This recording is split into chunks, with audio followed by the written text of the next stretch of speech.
leaders talk about what they don't want to talk about. They say what they don't want to say. They listen to what they don't want to listen to, and they plan for what they don't want to happen. I've got to do hard things because that's the only place I'm going to learn about it. So whatever I learn in the NFL is going to be more of what I already knew. It's going to be another chapter in a book I already read.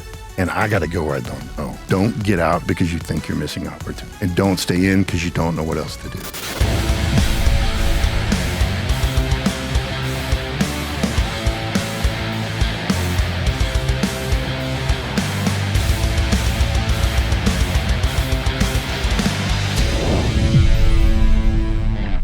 Some people wait for opportunity. Others fight for it. Welcome to Tactical Wealth, the show where discipline, service, and real-world experience become pathways to financial power. I'm your host, Kaj Larson. On each episode, we bring you the stories and the wisdom of those who have gone from boots on the ground to successful careers, from military to wealth, and how they've done it so you can apply those insights to your own mission and your own life. This is Tactical Wealth, from military to money. Welcome back to another episode of Tactical Wealth. Today's guest, I am so pumped on.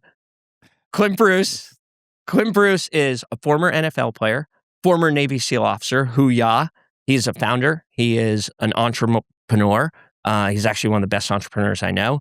A man who has continually chosen service over the spotlight.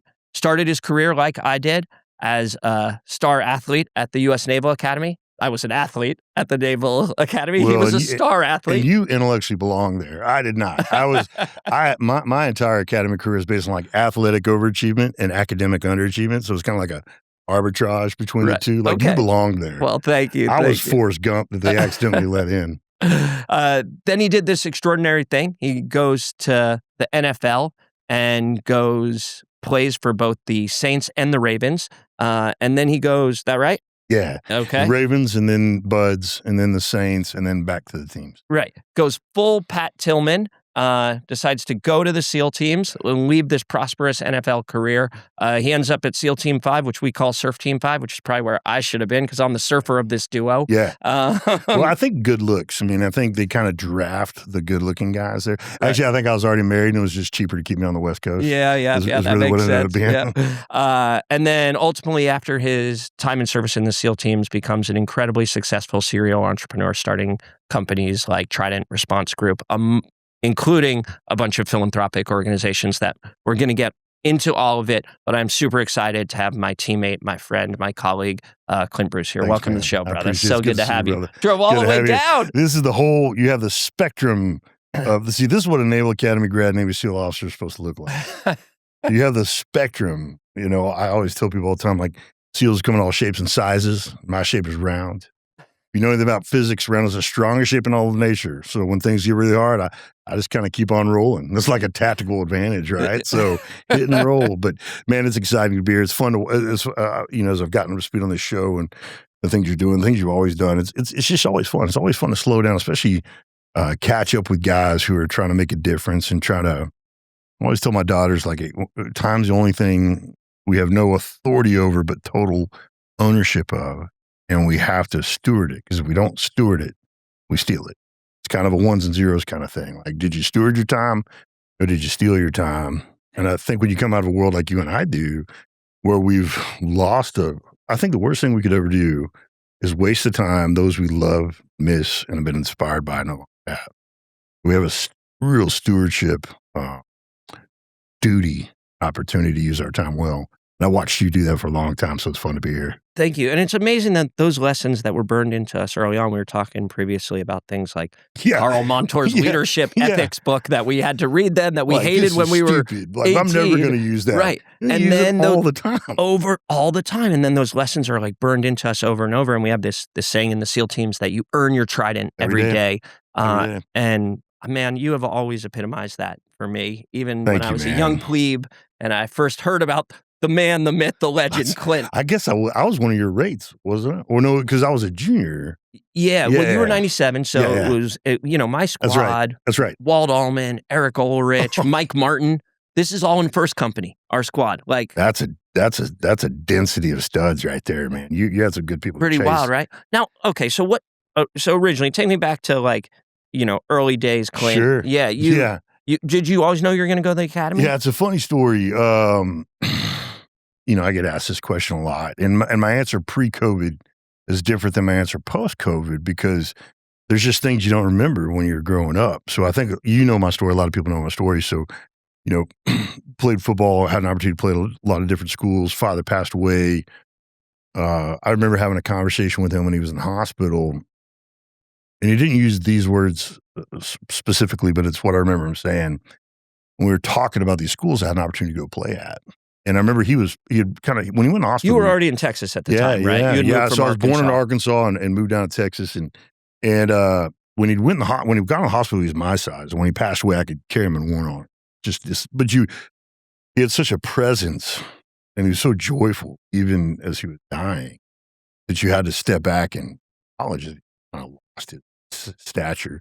And I remember walking in the hospital one time and he said, "Son, you have to make a 40-year decision, not a 4-year decision about what you do." And I was not ready to hear that. I didn't want to contemplate a scenario where I didn't have my father. And and I remember him grabbing my wrist. And I just remember viscerally, I can still remember being shocked at how powerful it still was. And he said, "Son, leaders talk about what they don't want to talk about. They say what they don't want to say. They listen to what they don't want to listen to. And they plan for what they don't want to happen. And that's what makes." And so for me, I'd always loved the Army-Navy game. I'd always thought it was really special. And so I started pursuing the Naval Academy, and obviously was really fortunate there. Up in Dallas, we have a guy named Roger Staubach, who's all right. Heard of him. We call him Saint Roger. And I always say, never meet your heroes unless it's Roger Staubach, and then just prepare to feel bad about yourself. Yeah, because he is. He's like that. Huh? He's what you think he is, and better. And his bride, Mary Ann, is incredible. And so one of the questions I get asked all the time is, when do you want to go to the Naval Academy, be a Navy SEAL? And I never remembered not wanting to go to the Naval Academy and be a Navy SEAL, but I could never remember the genesis of it until COVID. And COVID, there's nothing good for COVID other than I got to spend unbelievable amounts of time with my daughters, right? And so my oldest pulled me aside. She goes, "Dad, do you want to watch Magnum PI?" I'm like, yeah, of course I want to watch Magnum PI. And so she turns on the new one. I'm like, stop it. Like, we're not watching that one. We went back to the original one. And in the second episode, there's our buddy Jack Carr writes about this often, right? Yeah. And he and I, we did 2 platoons together. So we you did with George? Yeah. Awesome. Yeah. And so there's an episode where it reveals that the character Thomas Magnum played football at the Naval Academy and he was a Navy SEAL. That's right. Because that was his original backstory, and they changed it to pilot later on, right? But season 1, he was a frogman. 100%. And so all of a sudden I had this hyper-lucid memory, and it wasn't a repressed memory. It's just when you get older, you have a lot of things to remember.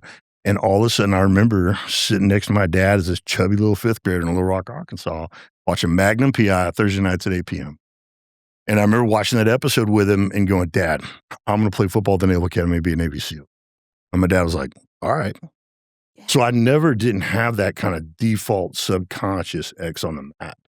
And as I reflect on it, how fortunate was I to kind of always have a plan and to be young enough at the time to not season it with reality and expectations and gifts and abilities. Because I'm like, my story better. Like I loved football way sooner than football loved me. Yeah. Like I was the 5th string fullback in 8th grade, Brandenburg Middle School. There were 3 other fullbacks. Okay. So do the math on that. I remember my dad, I have so many memories. My dad said, "Son, I'm not disappointed you're the 5th string fullback.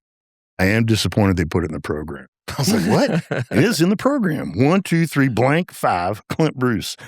And so I just love the game. It's where my friends were at. In what I realized is how advantaged I was to my gift is not being gifted. I got to figure it out. And at some point in time, everybody's going to have to figure it out. And that's a muscle. And you had to grind and work for it. So, I ended up playing scout team. And so at scout team, you have 3 to 4 reps for every 1 rep that talented guys have.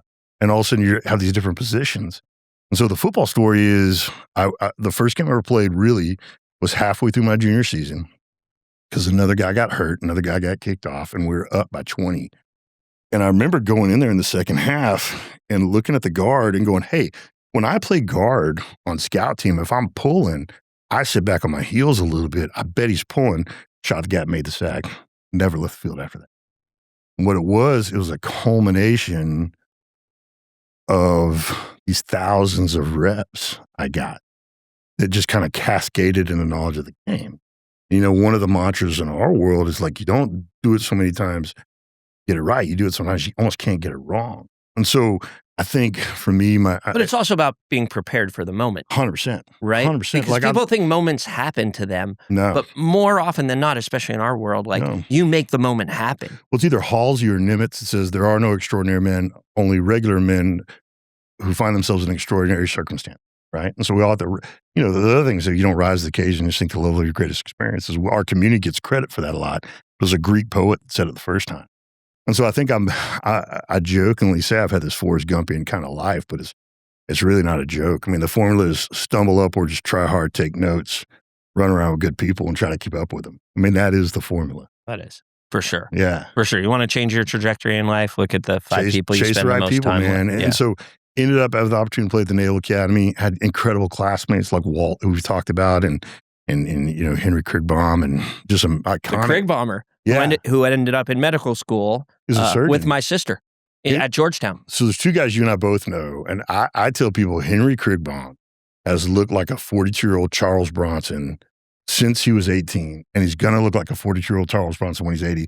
Coleman Ruiz has looked like a 42-year-old Tommy Lee Jones yes, he has. Since he was 18, and he's going to look like a 40-year-old Tommy Lee Jones when he's 80. Yeah. Him and his wife, those are two of the hardest people. Those kids came out doing like pull-ups. Yeah, and what I'll say is like sometimes I could be accused on this show of having too many of my SEAL buddies on, but my defense of that, my like clap back, my caveat is that because of what you just said, that we surrounded ourselves with these extraordinary mentors, they all went on to also do extraordinary things. Henry Krigbaum's a surgeon, right? Coleman's dominating, right? Like in the business world, 100%. Right? Bridget. I mean, the reality is like he married a bigger stud than all of us. Leah Potts, my classmate. Shanna Gritz Ferguson, she's running the Olympics. She was the CEO of USA Swimming, right? So if I'm going to share with you what I learned along the way, it's a disservice to you to not share with you who I learned it from.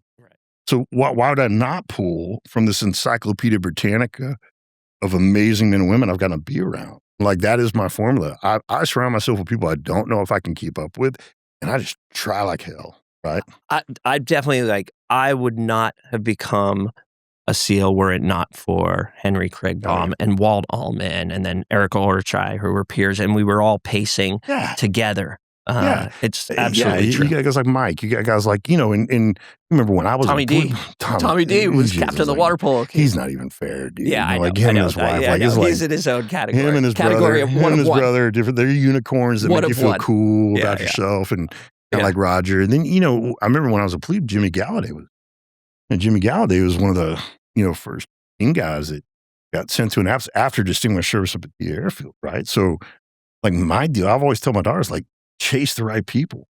Like I have this kind of thing called the high ground, like my office, all our offices are kind of like Warrior WeWorks, like co-working facility for veteran and athlete-led companies. And what I tell people is like, the way you get to the high ground is always the same, whether you're on the ball field, battlefield, boardroom, or breakfast table. You just find and follow the right people to the right places and become your version of what you love about them. Not them 2.0, but your version of them, because we're all aggregates. Like, we're all the right side of an equal sign. We're some product of our experiences and our friendships Who's and on our that relationships. left side of the equation has a lot to do with who we are. Like, we were just talking about David White the other day. The Bard of the Yard, the Shakespeare. One of the most influential teachers of my entire life was my Shakespeare professor at the Naval Academy. Wait, was it Dan Childs? No, it was David White. Oh, it was David White. I had Dan Childs, and I still remember him to this day. Yeah, and Shakespeare, probably one of the first neuroscientists that was an author. Like, there's an amazing book called Primal Intelligence by a guy named Angus Ferguson, Ohio State, and he talks about Shakespeare as a storyteller, and he's interviewed all these really remarkable warriors, and all of them kind of have an affection for Shakespeare as kind of the knowledge grab. So I don't remember your question. I get so excited when I talk to guys like you. So for me, where we Naval were, Academy. You were telling me you're at the academy, and what happens after the academy? Yeah, I was really fortunate. We were part of a really good team. We had guys like Beef and Dish Coffee, some of the stuff. We were just talking about Mike Wall the other day, talking about some really, really amazing. We had this perfect storm of coaches. We had Paul Johnson, who ended up being the head coach at Georgia Tech. We had Gary Patterson, who's now the defense coordinator at USC, who's the legendary coach at TCU. Bill Emery was our strength and conditioning coach, who I think maybe if you ask any of us top 10 most influential men in our lives, most would say Phil Emery's one of them. He got us ready for war without even really realizing it. Ended up being general manager of the Chicago Bears. And so we had this perfect storm, Dick Bumpus. We had these amazing coaches. And so had an opportunity to be part of a successful team, first bowl team in 20-something years. And, he had guys like Ben Fay, who I think is one of the best leaders ever. The guy he was captain of the football team, didn't even start. He just come in the fourth quarter and win games, just because he loved the team and the mission that much. So had an opportunity to play in the NFL, was picked up by the Baltimore Ravens. And how did that work service commitment wise? So the plan, like David Robinson style, basically. Yeah. Well, I'm not quite that level. There's some accommodations made for David Robinson and Chad Hennings, and a lot of people don't know, like Roger went to Vietnam, right? Roger deployed to Vietnam. There's a really funny star quarterback. There's a really funny story about Heisman him. Trophy winner. There's a real funny story about him asking the Dallas Cowboys for more footballs. And one of the guys at Dallas Cowboys like, Roger, we can't keep sending you footballs. Like, these things cost something. What happened to your last football? He's like, they got hit by a mortar. And Cowboys like, we'll send more footballs. That's okay. Didn't know. And so the plan at the time, myself, Ronnie Makeda from West Point, Ron Lashinsky from West Point, Bo Morgan from Air Force, was make your team, get your warfare specialty, then revert to reserves. The plan that we were all on. So I was at the Ravens, made the Ravens. It was amazing. No one knows I played at the Ravens because I played the same position as Ray Lewis. He's okay. Yeah. I do. It was so you backed up Ray Lewis. Yeah. Along with thousands of other guys. And but there wasn't. This was '97, so this was Ray's pre-war. Second year. Yeah. Well, and this was also Ray's second year, so no one knew Ray was going to become what he became. But there were inklings, there were flashes of it. And I do remember vividly being at practice one day going, it might be easier to become a Navy SEAL than to beat out Ray. And then Walter called me because a guy got hurt. I was supposed to go through BUD/S February '98, play the season, go to BUD/S, right? So in August, Walt and a couple of the guys called me and said, hey, you can start earlier if you want to. And for me, it was real odd. It's like, here's what I knew. I've got to do hard things because that's the only place I'm going to learn about myself and learn what I'm made of. And here's what I knew about the NFL. Whatever I learned in the NFL is going to be more of what I already knew. There's going to be another chapter in a book I'd already read. And I got to go where I don't know.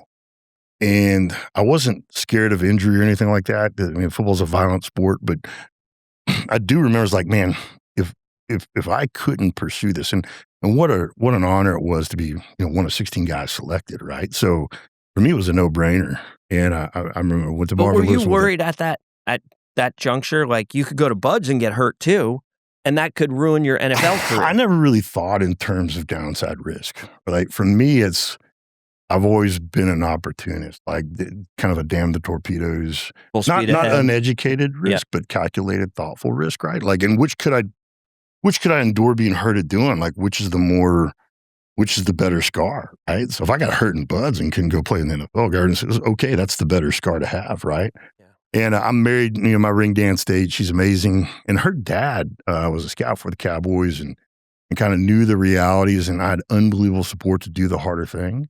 And so Amy and I moved out there. We were the first ones that were married. She's got so many fun memories of being in our little apartment and looking out the window, and there's Henry and Waltz like looking in the window like, hey, Amy, did you cook anything today? And so she kind of took care of all of us and Choate and so it was pretty easy to leave and had an unbelievable class, had great guys. I went through like Tom Rhino, and all these other guys, and the angriest human alive. And made it, checked in the SEAL Team 5 and pre 9/11. The Saints called, and this was '99, had an opportunity to go back out to the NFL. Admiral Richards was in charge at the time. I think his only question was, how much do you bench? Yeah. I told him, and he said, don't embarrass the community. And I just kind of stood there because I didn't know if that was a yes or no.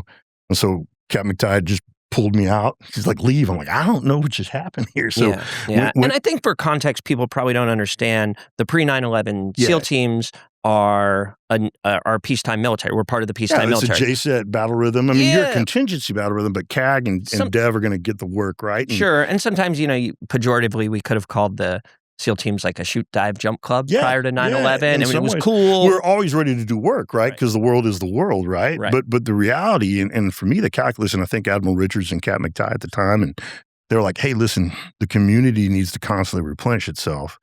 if you look at what David Robinson did for the military, I'm not saying I would have been as good in the NFL as David Robinson was in the NBA, but when you have these personalities that point to these communities, it's kind of an asymmetric. It was different calculus. Right, like Walt and I were doing CISM Yeah. then, right? Yeah. Which was the military With pentathlon Toast and team, Glenn and Johnny Sanchez, Glenn and like all and- these guys, and that was okay. Yeah. It was cool, Yeah. and it was probably a positive thing for the community, for On the whole, spec war officers without question, to be. because you got to replenish Right. the manpower. And nobody knew right? what SEALs were back then. No, like when I showed no. up at the academy, I had never even heard of SEALs. You Dude, know, I think I was going to make the Saints because of what they pursued. I remember when I left the Saints, I went at the Dicka and I say, "Coach, was I going to make it?" He kind of looked to the left and right. He goes, "We're going to cut you a couple of days ago, but I couldn't get a coach to do it." I go, "What?"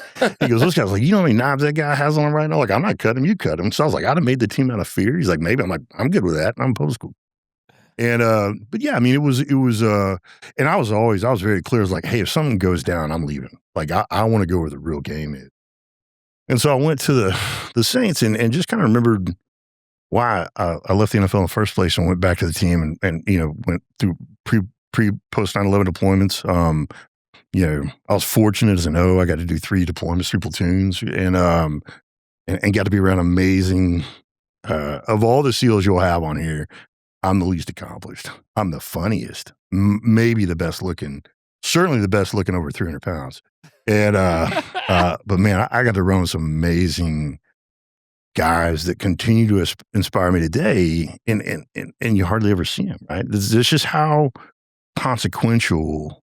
I think most of life is about gathering pace setters, and I think you and I were blessed at both the Naval Academy and the community to be around people that you're going to have to work the rest of your life to keep up with, even after they left you, and what a tribute it is to them to try to keep up with a man who made such a mark on you before he left us that you're still trying to keep up. Yeah, absolutely. That afflicts me to this day. I was doing a high rocks race this weekend, Yeah. and I was like first in my heat, and my overall time wasn't that great. I didn't have any rabbits to chase. I needed someone to chase. Buddy, that's, it's so funny. I did a bunch of interviews at Radio Row for the Super Bowl for the Navy. And someone asked me kind of my system. And I said, well, I have this kind of chase pace pool. Chase the right people at the right places. Keep pace with people that are gonna set up fast pace and leave you behind if you don't do your work. And you got to be pulling someone behind you. And that's the mentorship. Yeah, piece. yeah, 100%. Like because the machines, I've always felt like all great leaders want to get forgotten. They want to build someone that eclipses. If they care about the thing more than themselves, you're going to build someone in something that eclipses you. And I think God is merciful because most time he just makes you unforgettable that way, almost by default. Like, greatest basketball coach of all time, John Wooden. Yeah, John out Wooden. of UCLA. Yeah. So for the last 50 years of his life, he's trying to get forgotten. But every year, Kareem Abdul-Jabbar, hey, coach, we got to go. I've watched Roger Staubach try to get forgotten for the last 35 years. But it's impossible. Because so many people want to tell us, like, I know him. This is what he did for me, right? And so I think, you and I are fortunate to and not just fortunate, because I think there's just design in it too. I'm always surrounding myself with people I don't know if I can keep up with. And then my mission of the day is try to keep up with them. I love that mission of the day. Although I would say you're a humble guy. It's one of your most, for all the things that you've accomplished, right? You are extraordinarily humble. I will say you are one of those legendary people. I'm sure when you meet people out in the wild and they're like, oh, you're a Navy SEAL. Do you know so-and-so? When I meet people out in the wild in the civilian world and I say I'm a Navy SEAL, they say oh, you know Clint Bruce? I would say 8 out of 10 times it's you. I think I'm the everyman. I think I'm the one that they're like, okay, I can't be like him, but there's a guy in between us named Clint that I kind of like a little bit, right? So I think I'm the LNO to the everyman, the liaison officer to the everyman, right? That's amazing. So tell me, so you do 3 combat deployments post 9/11, all out of 5, right? Yeah. All out of SEAL Team 5, which was right next door to us, basically. And then tell me about your transition out of the teams. Yeah, my bride got pregnant during our last platoon, and I think you always feel like you got out too early unless you know you got out. And so getting out's always this kind of, it's a thing I think you probably wrestle with for the rest of your lives, right? Unless you did it too late, you did it too late, right? And so I think, but a lot of people don't understand, like in the officer community, the parallel I give is it's like being a college football player. You have 5 years to go and 4 years to play. There's kind of a finite life cycle of being an operational officer. And then the rest of that requires leadership that I'm not necessarily getting. Like, I guys like Beef and some of these, I'm like, y'all, it'd be the best thing I could do for the community is just get out of your day, right? Like, I mean, guys that are really gifted for thinking at a strategic level, and and Amy had our daughter, and as a guy without a father, guys ask me all the time, hey, should I get out or stay in? I said, I'm not going to tell you what to do, but what I will tell you is don't get out because you think you're missing opportunity, and don't stay in because you don't know what else to do. Because the mission and the men deserve more than a dual-minded man, and opportunity will always be there. So, and then the other question I'll ask is like, hey, give me the name of 3 guys that can run your troop. It's boom, boom, boom. Right? Give me the name of 3 guys that can run your family. And they just kind of sit there and stare at it. So, like for me, it was time. I needed to take care of my mom, my brother, my sister, my bride, my daughter.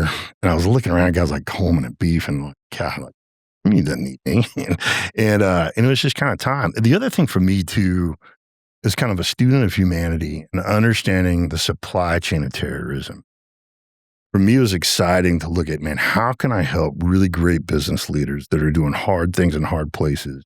How can I help them be more successful in these emerging markets? Like, how can we economically, how can we mature these markets and these cities to where there is a middle class, where there is a labor pool, where there is all these other things? Because if you understand, this is one of the things, like all these classes we went to at the Naval Academy that they're beating at the time, and they're like, oh, perhaps von Clausewitz was right. Yeah. Maybe I don't know everything at 21 years old from Garland, Arkansas, right? And so you see that economics, education, and healthcare are the pillars upon which a society can grow. And you and I were talking about this. One of the things I've always told my daughters, like, hey, there's 3 qualities in a place. We're going to have to go there and do work. And it's the work that you and I know what we say when we say work, right? If you have suppression of critical thinking, you have limited economic opportunity, the suppression of the female voice, evil's going to be there because it's uncontested. It has nothing to oppose it. Yeah, these are the pockets in which extremism and terrorism breeds, right? 100%. And I want to underscore how important this is. Like, your post-service mission was born out of your service experience of being in those places. Like for me, like northern Nigeria, like I'll never forget, like you could see the roots of instability taking place from those 3 conditions that were on the ground. Sub-Saharan Africa, you go there, Joe Coney, Lord's of the Army, DRC, all this other stuff. And all of a sudden you go into these places where you repatriate these child soldiers and you create this micro enterprise. Like, hey, make this, ship it here, we'll sell it, we'll reinvest back into you. And then you got to tell us what you're funding, and all of a sudden you're erecting this generational class of decision makers, right? And so I think for me, as a guy who's always wanted to fight evil, I think that you can fight evil asymmetrically and sustainably by finding really great business leaders and helping them do hard things in hard places for good people. Yeah, and it's a little bit of a play on what Stan McChrystal said after he was commander in Afghanistan. You and I learned the hard way that you can't shoot your way out of this problem. 100%. Admiral Olson told us you can't kill your way to victory, which is 100% true. And that doesn't mean that you don't kill people, by the way. No, there's got to be consequences. Right. There's got to be consequences, right? But when you erect a society where, we don't have to go very far to see this. Like the literacy, like if you invest in literacy in poverty-stricken parts of America, you can iterate these zip codes out of this kind of doom cycle they're in, right? So economics, education, healthcare, empowering and protecting women. You can create generational change. I'll give you a great example with one of our foundations we have. We have this program called the 21 Fellows. And so what we do is we find veterans that want to coach and teach. They want to go back and coach, teach their hometown or a distressed area will augment their salary, right? So if you're at E6, E7, you're making, 75, 80, that bonus special pays. And if that independent school district can pay you 55, we're going to gap you. We're going to maintain your quality of life. So your family isn't punished for you having a passion profession. Because I'll tell you this, as a guy who had years where I didn't come home knowing what I did that day, and I can only speak to the male experience because that's my experience, is if you're a husband and daddy and you come home that day and you don't know that you mattered, it's hard to think you matter at home. And if we can help guys stay passionate with how they use their day, when they go from the boardroom to the breakfast table, they'll be better at the breakfast table. And for me, that's one of the questions I get asked all the time. I know you get asked it too. That people go, "What's your favorite gun?" And I was going, "Are you asking me what my favorite gun is or what my favorite weapon is?" And the younger they are, the faster go, it's the same thing. But I always, especially when I'm talking to young men, I go, "Listen, a gun is a tool. A weapon is what I use to win. My favorite weapon is a map. Because once I have a map, I have everything. I know where the bag I'll be, what to come in, what to bring, what to leave, how to get home. And if I have a map, the worst I'll ever be is wrong, but I won't be lost." And kind of biographically, when I describe my life, I say I lived on the ball field, the battlefield, the boardroom, and the breakfast table. And I will tell you that the most lonely and scared I've ever been for the longest period of time was in the boardroom. Because the ball field and the battlefield, they are simple maps. They're not easy maps, but they're simple maps. There's hyper clarity on where the X and the high ground is. And not only that, and the metrics are pretty well defined. Well, and you step into an ecosystem and an infrastructure that exists solely to get you as high as far as you want to go. But in the boardroom, I had to replicate that. So for me, the reason I've started all the companies I've started is because there's someone who needed what I knew how to do that I wanted to learn from. So for me, entrepreneurial was a capture strategy, almost like a ASOP. Like, I mean, how do I, okay, I know how to do this. He needs that. And man, he's an amazing business guy, but he's also a great husband and dad. So how do I do this and learn how to do this? Because I've been chasing people my whole life. So that chase, pace, pull formula kind of went from the ball field, chasing guys like Shane Halloran and Javier Zuluaga and Matt Kaslik and Fernando Harris and Andrew Thompson and Joe Speed. And then the battlefield, Dano and the guys we've talked about, like Waco. So I was like, "Hey, I'm never going to catch you, but I'm sure you're going to try, right?" And so for me, the boardroom, that's the formula. And so you found a series of like extraordinary mentors. Yeah, men and women. And brass tacks, how did you do it? You built Trident Group first, Trident Response Group first? So TRG, so the real story, just you can redeem anything. So when I got the teams, I went into wealth management. And you're thinking what everybody else thought as soon as I said that. And I just was not. It's an important industry. You got to do it because inherently you're protected. I think there's two fronts everybody cares about, the physical and the financial terrain. So this wealth management, they're kind of like our parallels on the financial terrain. So it's really virtuous and important. I just wasn't good at it. And I would sit down with someone and go, "Hey, can I manage your wealth?" And they go, "No." I'm like, "Well, I don't manage your stupid wealth anyway. I hate you." I had some anger issues, right? I'm also super honest. So if someone go, "Are you better than my person?" I'm like, "Well, who's your person?" They tell me like they're so good. If they die, call me. But I went to Katrina. Katrina happened when Katrina pulled a bunch of people. I just put a NEO. We put a NEO on top of New Orleans, right? It's amazing. NEO's an evacuation. Yeah. So it's like, it's easier when you know how to do it, right? And then I came out and all these really amazing men and women who were leading the way I wanted to eventually lead in the boardroom and in the community and in their own homes. They're like, "Hey, Clint, can you?" And I would listen to what they asked me if I could do. I go, 1, I can do that. 2, I know someone that could do it better than me. So I have this real simple philosophy. Someone asked me if I could do something. I go, "Can I do it? Can I do it so well that they ask me to do it again or ask me what else I do? Do other people need it? Is this a real market? Is it scalable? Do I know someone that could do it better than me? Am I scalable? Does it confuse the existing story? Do I run it out of this brand or start another one?"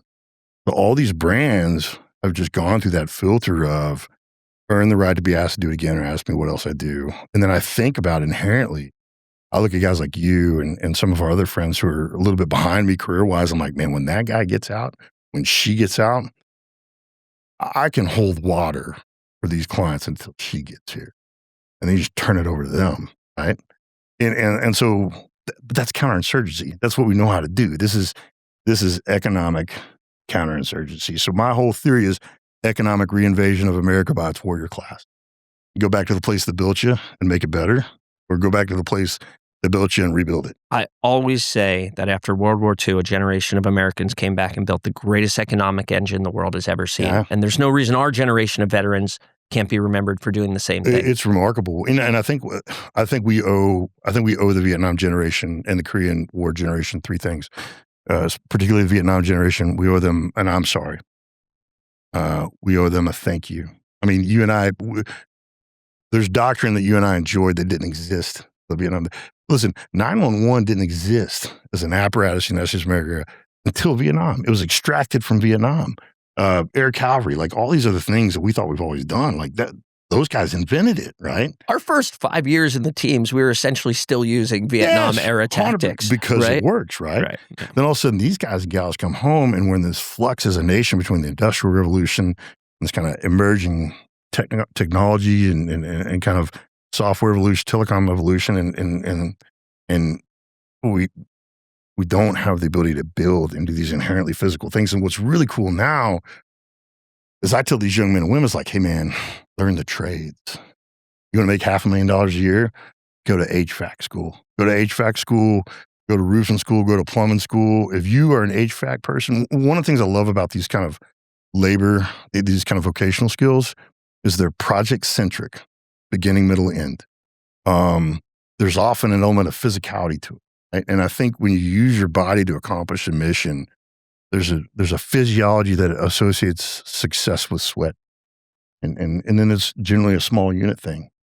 And so for me, I go, man, how do I recreate this ecosystem that helped me get to the high ground on the ball field and the battlefield in the boardroom? And then how do I nurture guys to positions where I am now 20 years sooner? Because they may not have the bride that I had and the family. I mean, I'm so fortunate. I stepped into a credibility and relationship and stuff I went back to the town that I came from, surrounded by people that cared about me. And if they didn't care about me, they cared about my bride.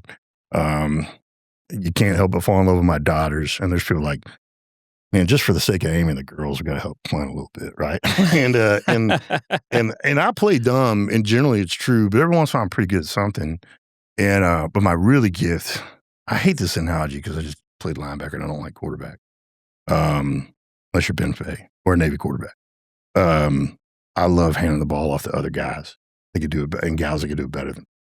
And so that's my favorite thing in the world to do is hold the line till someone better than me can get here, and then give them to you and you to them, and watch them be where I am now 20 years sooner.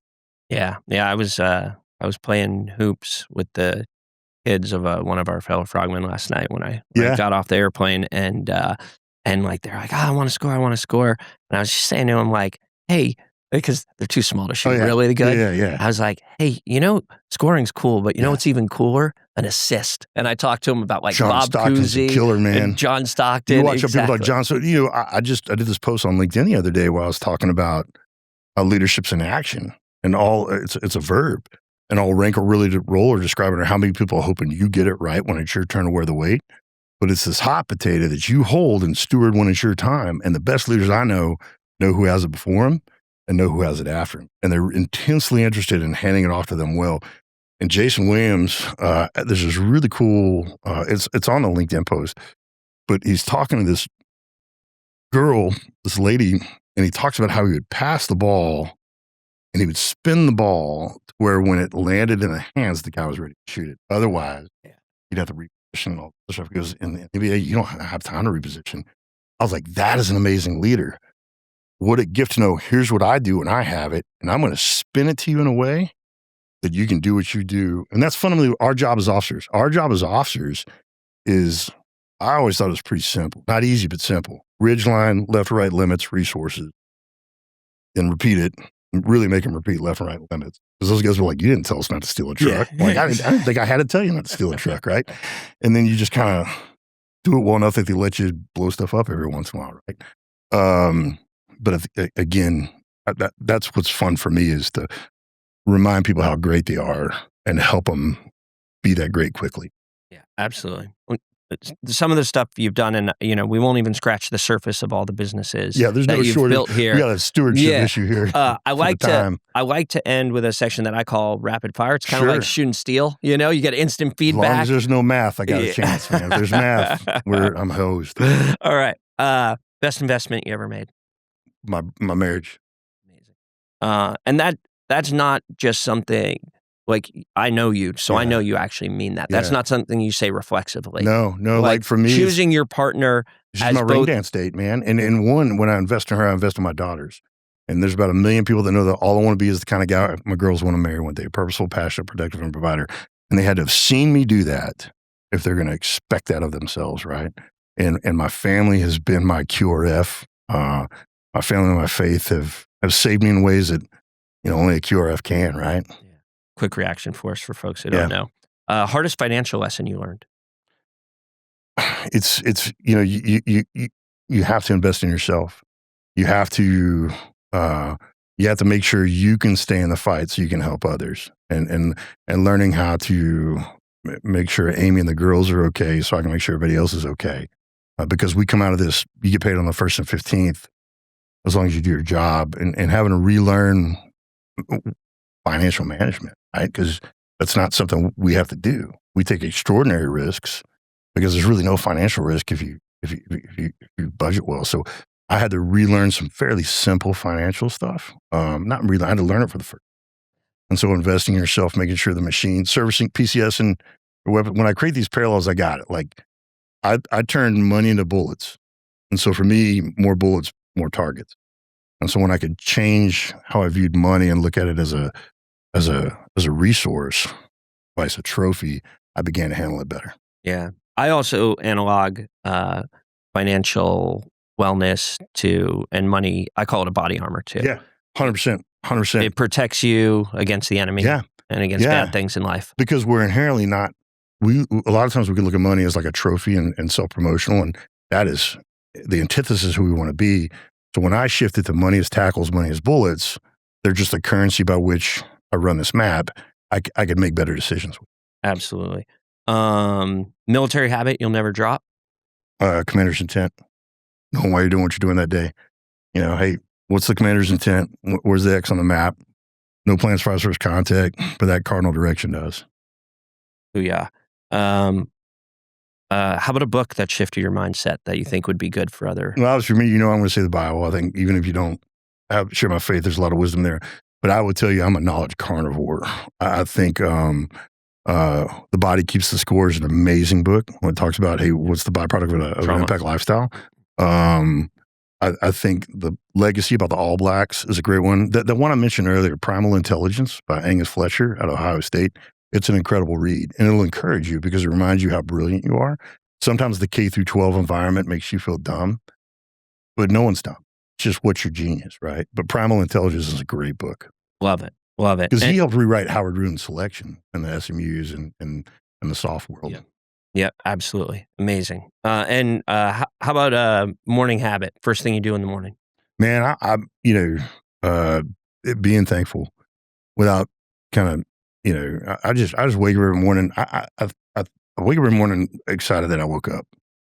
What a gift. What a gift. Especially when you understand mortality like you and I do, to steward the day and see you have an opportunity to do one. So being thankful, this kind of, looking over my bride and going, why? Why did you use that? And then I know she's going to be asked that 100 times that day. But for me, I just wake up fortunate, man. I look at missed calls, missed texts from people I love. Look at the opportunity to make the people I love and miss famous by showing you what I learned from them. So I think being grateful. Yeah, I agree. Actually, a lot of people say working out is a staple of my life and my morning. Yeah, but also taking a moment of mindfulness and a moment of 100%. Reflection. There's a ton of empiricism around why this is good for you. Yeah. It's you can be as scientific about it as you want to. I'm a gun, shoot, gun good guy. Like gun, shoot, gun good. It works. Don't need to fully understand it, right? You're smart. You have this affliction of intelligence. But I think when you're around, there's an amazing organization called Adaptive Training Foundation.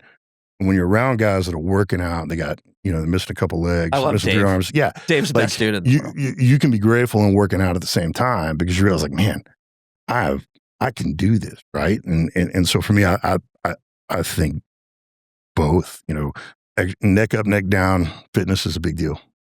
Couldn't say it better myself. Awesome. Well, Clint, I cannot thank you, man. You drove 3 hours to see your frogman buddy. Dude, we actually did it somewhat on time, which for me is a bit of a miracle. Hey, like left and right limits, right? That's what we talked about, right? And like, shift fire. Yeah, exactly. No. Well, thanks, man. Proud of you. Excited to be a part of this. Awesome to have you. Thank you. The man. Appreciate it. Thanks, you, brother.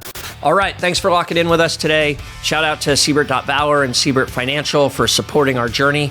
We'll be back next week with another powerhouse conversation. More founders, more builders, and leaders who are playing offense in life and in business. Make sure you're subscribed to our YouTube channel for exclusive content and extended cuts of your favorite episodes.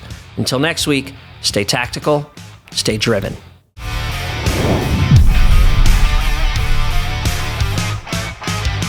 Tactical Wealth is a Jebbia media production brought to you by Siebert Valor, a military-focused initiative from Siebert Financial. The Tactical Wealth podcast is for informational and entertainment purposes only. The views expressed by guests are their own and do not necessarily reflect those of Siebert Financial. This podcast does not constitute investment advice, an offer to sell, or a solicitation to buy any securities. Past performance is not indicative of future results. Listeners should consult a qualified financial professional before making any investment decisions. For more information and disclosures, please visit siebert.com/disclosures.